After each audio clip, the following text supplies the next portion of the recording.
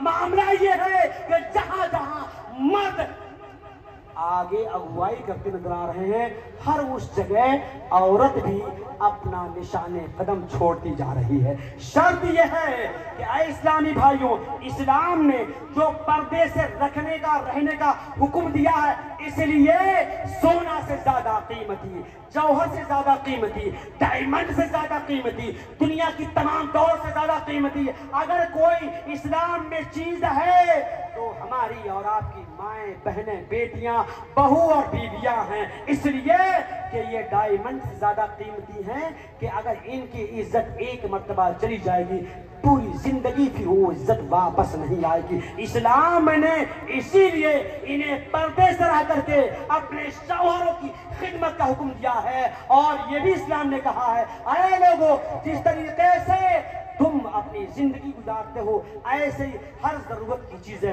اپنے بیوی، بچیوں، اپنے ماؤں اور اپنے بہنوں، اپنے خالاؤں، اپنے پھوپھیوں کے لیے اہتمام کرو۔ تمہاری پھوپھیاں، تمہاری خالائیں، تمہاری مائیں اور بہنیں کسی بھی صورت میں کسی بھی طریقے سے پریشانیوں کا شکار نہ ہو، ان کا وقار تمہارے ہاتھوں میں ہے۔ اللہ تبارک و تعالیٰ جل شانہ و من والہ کے حبیب کا آخری پیغام میں سنا کے جاتا ہوں۔ آپ میں کتنے ایسے ہیں جو رسول کریم صلی اللہ علیہ وسلم کی حدیث پاک کے آئینے میں اپنے بہنوں کا حق دیتے ہیں؟ بولیے کتنے حق دیتے ہیں؟ ارے بولیے بھائی، حق دیتے ہیں آپ؟ بشارت یہی ہے کہ نبی پاک کی رحمت کے طفیل ہم رحمتوں میں نہا رہے ہیں۔ ڈر اور خوف یہی ہے کہ شریعت اسے منع کر دیا ہے، اس سے ہم رک جائیں، یہی خوف ہے، ڈر ہے۔ کتنے لوگ دیتے ہیں؟ ذرا حل رائے تو کیا اپنے بہنوں کا حصہ، اپنے زمین جائیداد، اپنے کاروبار، اپنے پیسے بینک بیلنس میں ہم دیتے ہیں جو شریعت کا حکم ہے؟ دیتے ہیں بھائی؟ ہاتھ جاؤ ایسے، ایک دو آدمی بس۔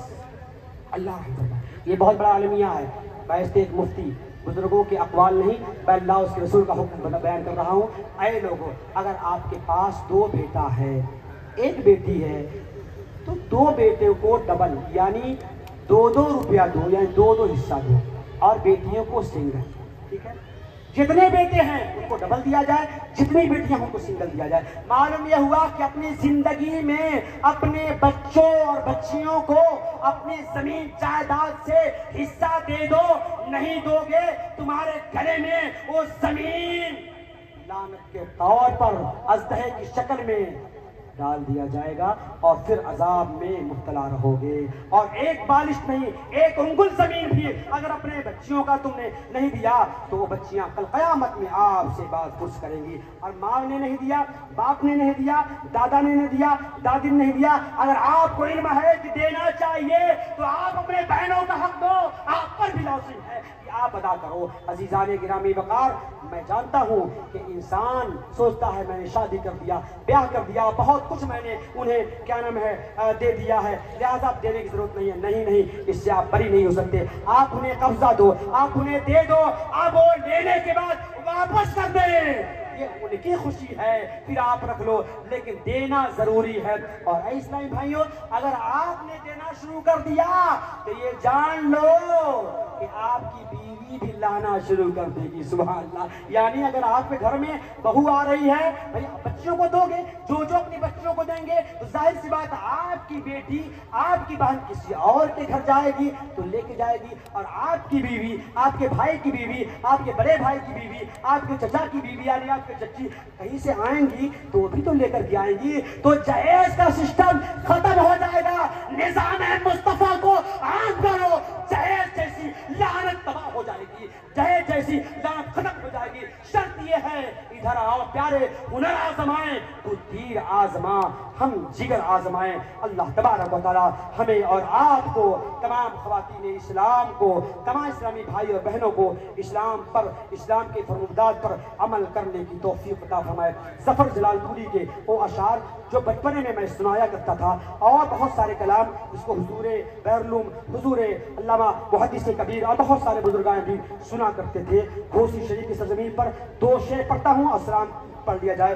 استغفر اللہ ربی من کل ذنب و خطیۃ و توب الیہ، درود پاک پڑھیے۔ اللہم صلی علی سیدنا شفیعنا مولانا محمد و آلہ الف الف مرہ پڑھیے درود پاک۔ اللہم صلی علی سیدنا شفیعنا مولانا محمد و آلہ الف الف مرہ، درود پاک پھر پڑھیے۔ اللہم صلی علی سیدنا شفیعنا مولانا محمد و آلہ الف الف مرہ۔ ہر سنور فشاری ہے، سن رہے ہیں؟ ختم کر رہا ہوں میں۔ ہر سو نور فشانی ہے، ہر منظر عرفانی ہے، ہر سو نور فشانی ہے، ہر منظر عرفانی ہے۔ نور مجسم کے صدقے میں، نور مجسم کے صدقے میں سارا جہاں نورانی ہے، ہر سو نور فشانی ہے، ہر منظر عرفانی ہے۔ کرم تھا ظلم و جہل ستم کا، ہر جانب بازار، ہر جانب بازار۔ ایسا نہیں مانگ رہا ہوں، توجہ سنیں غور سے۔ گرم تھا ظلم و جہل ستم کا، ہر جانب بازار، ہر جانب بازار۔ جیون کی تاریک ڈگر تھی، چلنا تھا دشوار، چلنا تھا دشوار۔ تو ماہ ربیع الاول میں، ماہ ربیع الاول میں چمکائی دیا سنسار، چمکائی دیا سنسار۔ یہ فضل ربانی ہے، بات یہ سب نے مانی ہے، یہ فضل ربانی ہے، بات یہ ہم نے مانی ہے۔ نور مجسم کے صدقے میں سارا جہاں نورانی ہے، ہر سو نور فشانی ہے، ہر منظر عرفانی ہے۔ نور مجسم کے صدقے میں سارا جہاں نورانی ہے، ہر سو نور فشانی ہے۔ اشعار اتنے ہیں کہ میں پڑھوں گا جائے گا، آپ اسے پڑھ لیں۔ دھرتی اور آکاش کی زینت ہیں پیارے سرکار دھرتی اور آکاش کی زینت ہیں پیارے سرکار ہیں پیارے سرکار دھرتی اور آکاش کی زینت ہیں پیارے سرکار ہیں پیارے سرکار سب ہیں ان سے آس لگائے کیا گل اور کیا خار کیا گل اور کیا خار سب ہیں ان سے آس لگائے کیا گل اور کیا خار کیا گل اور کیا خار ان کے بنا یہ سچ ہے کسی کا ان کے بنا یہ سچ ہے کسی کا ہوگا نہ بیڑا پار ہوگا نہ بیڑا پار ہوگا نہ بیڑا پار یہ قول قرآنی ہے یہ قول قرآنی ہے بات یہ سب نے مانی ہے نور مجسم کے صدقے میں سارا جہاں نورانی ہے ہر سو نور نشانی ہے ہر منظر عرفانی ہے ہر سو نور نشانی ہے ہر منظر عرفانی ہے سرکار کی آمد کا انداز نرالا ہے مکے میں ہوئے پیدا گھر گھر میں اجالا ہے سب کہتے ہیں آقا کو پالا تھا حلیمہ نے سب کہتے ہیں آقا کو داتا کو پالا ہے حلیمہ نے سچ ہے کہ حلیمہ کو سرکار نے پالا ہے استغفر اللہ پڑھیے استغفر اللہ ربی من کلی ذنبیوں و خطیتوں و اتوب الیہ اشہد ان لا الہ الا اللہ وحدہ لا شریک لہ واشہد ان محمدا عبدہ ورسولہ السلام علیکم ورحمۃ اللہ وبرکاتہ